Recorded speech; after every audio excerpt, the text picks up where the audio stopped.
Hello student, आज हम पढ़ेंगे इलेक्ट्रोनिगेटिविटी। इसके नाम पे ही छिपा हुआ है इलेक्ट्रॉन निगेटिविटी। मतलब जैसे कोई भी कोवलेंट बॉन्ड है, अगर वो शेयरिंग इलेक्ट्रॉन्स को अपनी ओर ले जा लेता है तो उस पर क्या जाता है, निगेटिव चार्ज, और दूसरे को क्या कर देता है, वो पॉजिटिव। तो इलेक्ट्रोनिगेटिविटी मतलब अपने आप में क्या कर लेना, निगेटिव चार्ज ले लेना। हम इसके बारे में पूरा पढ़ेंगे और पॉलिंग स्केल्स के बारे में भी इसमें हम पढ़ेंगे, जो बीएससी में नोट्स में आता है, पेपरों में भी आता है। तो जैसे ये कोवलेंट बॉन्ड है, कोई शेयरिंग की हुई दो बॉन्ड है, जैसे ये है, इन दोनों, यहाँ पे देखना, ये दोनों ने बॉन्ड शेयर कर रखा है, इलेक्ट्रॉन शेयर करके बॉन्ड बना रखा है। तो जो हाईली इलेक्ट्रोनिगेटिव होगा, इलेक्ट्रोनिगेटिव कौन होगा, जिसके पास क्या होगा, ज़्यादा पावर होगी इलेक्ट्रॉन्स को पुल करने की, जिसके पास ज़्यादा एनर्जी होगी। तो सबसे ज़्यादा पावर किसके पास होती है, न्यूक्लियस के पास। जिसके पास न्यूक्लियस किससे मिलके बना है, न्यूट्रॉन और प्रोटॉन्स। प्रोटॉन्स क्या है, जितने भी एटॉमिक नंबर, ठीक है। तो न्यूक्लियस किस किस से मिलके बना हुआ है, इलेक्ट्रॉन और प्रोटॉन। जिसके पास जितना ज़्यादा न्यूक्लियस चार्ज होगा, एटॉमिक नंबर होगा, उतना ज़्यादा क्या होगा, वो इलेक्ट्रोनिगेटिव।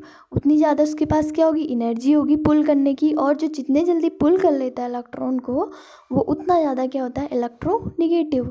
तो हाईली इलेक्ट्रोनिगेटिव एटम्स क्या होते हैं, जिनके पास क्या होता है, ज़्यादा क्या होता है, न्यूक्लियस में ज़्यादा एनर्जी होती है। जैसे मान लो कोई भी हाइड्रोजन और क्लोरीन के बीच में कोई बॉन्ड बना हुआ है, तो क्लोरीन के 7 इलेक्ट्रॉन होते हैं, जिसमें से एक इलेक्ट्रॉन वो क्या करता है, शेयर करता है हाइड्रोजन के साथ, और इस टाइप से बॉन्ड बना देता है, ठीक है। तो इस टाइप से बॉन्ड बनता है। तो जो हाईली इलेक्ट्रोनिगेटिव होगा एटम, वो क्या करेगा, ये इलेक्ट्रॉन्स को क्या कर लेगा, पुल कर लेगा अपनी ओर, ठीक है। तो हाईली इलेक्ट्रोनिगेटिव कौन होगा, किसका एटॉमिक नंबर ज़्यादा है, किसका न्यूक्लियस ज़्यादा है। हाइड्रोजन के पास ओनली 1 है, 1 न्यूक्लियस है। तो 1 न्यूक्लियस क्या, एनर्जी, ओनली 1 प्रोटॉन है, ओनली 1 एटॉमिक नंबर है। और जबकि क्लोरीन के पास कितना है, 17 होता है। तो इसके आउटर मोस्ट में 7 होता है, और 17 क्या होता है, इसका एटॉमिक नंबर होता है। किसका ज़्यादा एनर्जी है, क्लोरीन का। तो क्लोरीन क्या ज़्यादा एनर्जी, और इसको किसकी कितने इलेक्ट्रॉन की ज़रूरत है, ओनली 1 इलेक्ट्रॉन की। तो वो इससे खींच लेता है इलेक्ट्रॉन, और इसको क्या कर देता है, बाहर फेंक देता है। अभी तक जो बॉन्ड बना था यहाँ पर, हाइड्रोजन और क्लोरीन ने जो शेयर किया हुआ बॉन्ड था, वो जो बना हुआ था, क्लोरीन ने क्या कर लिया, ऑक्टेन पूरा करने के लिए दोनों ले लिए। और अब क्लोरीन के पास कितने हो गए, 8 हो गए। अभी तक कितने थे, 7 थे ना, 1 2 3 4 5 6, एक ही 7 था। तो अब एक इसने इसका ले लिया, तो अब कितने हो गए इसके पास, 8। और ऑक्टेन पूरा करके चला गया। और जिसने ले लिया उस पर निगेटिव चार्ज आएगा, और जिसने दे दिया उसने पॉजिटिव चार्ज आएगा। तो हाईली इलेक्ट्रोनिगेटिव कौन हुआ, जिसने ले लिया, क्लोरीन क्या हो गया, हाईली इलेक्ट्रोनिगेटिव, ठीक है। और हमेशा याद रखना, इलेक्ट्रोनिगेटिविटी को कभी भी मेज़र नहीं किया जा सकता, बट एक ऐसा स्केल दिया पॉलिंग ने, जिसमें हम उसकी एनर्जी के अकॉर्डिंग हम उसको क्या कर सकते हैं, रख सकते हैं, ठीक है। बट इसका कोई मेजरेबल क्वांटिटी नहीं है, ओके। तो it may be defined as a tendency of an atom in a molecule to attract toward itself shared pair of electron।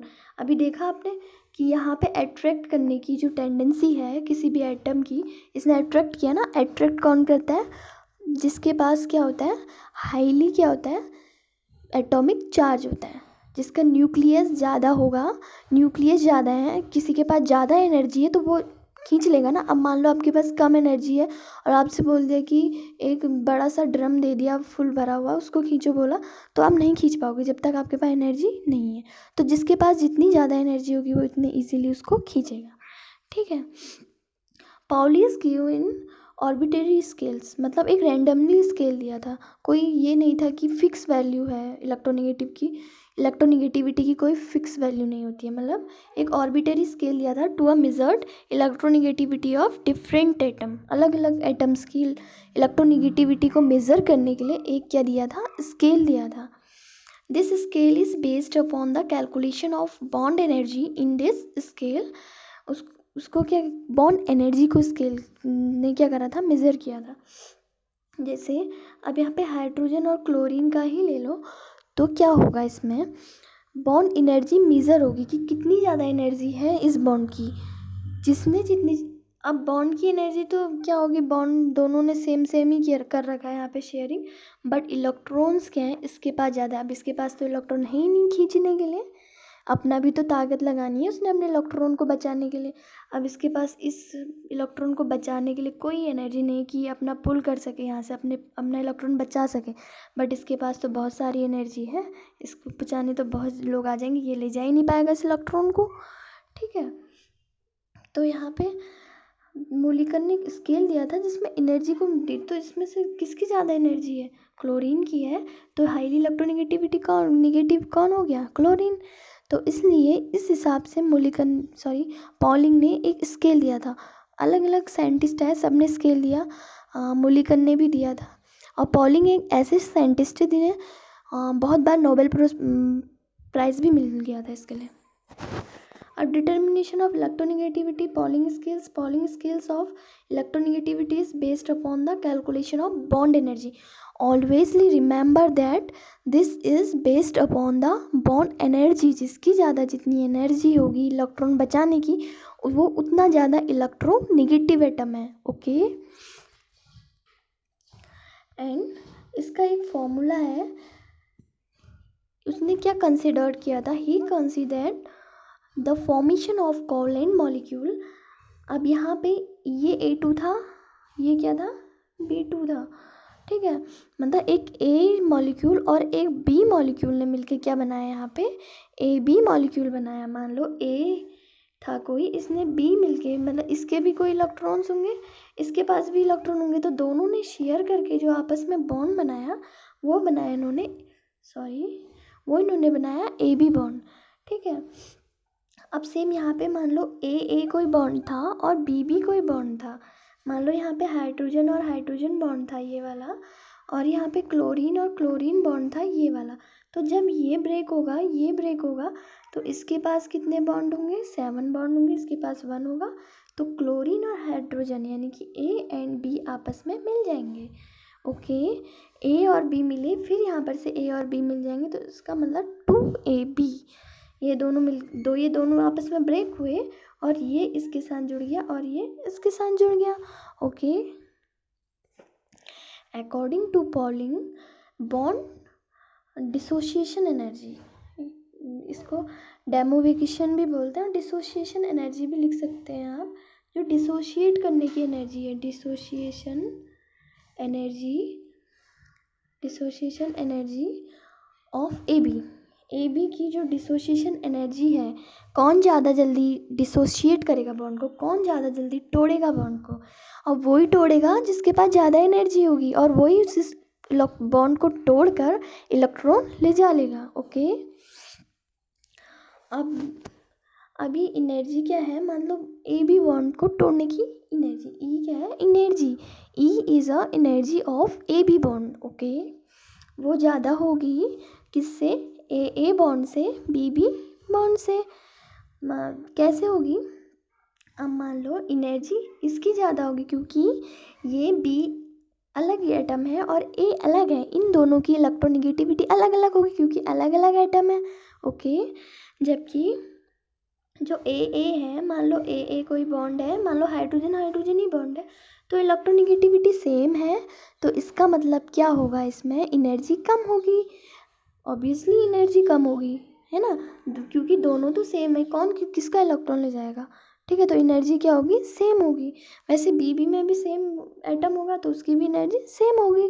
तो सबसे ज़्यादा किसकी होगी एनर्जी, AB की एनर्जी सबसे ज़्यादा होगी। वाई, क्योंकि ये इसमें एक की इलेक्ट्रोनेगेटिविटी डिफरेंस आ गया ना, A अलग एटम है, B अलग है। मान लो A है H, B है F।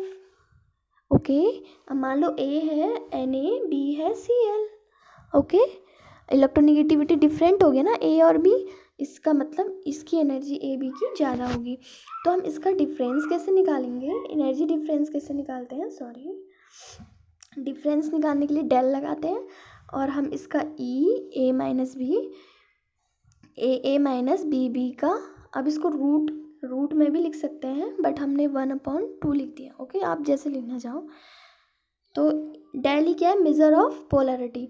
डेल ई भी लिख सकते हो या टोटल एनर्जी भी लिख सकते हो, पोलैरिटी मेजर करेंगे।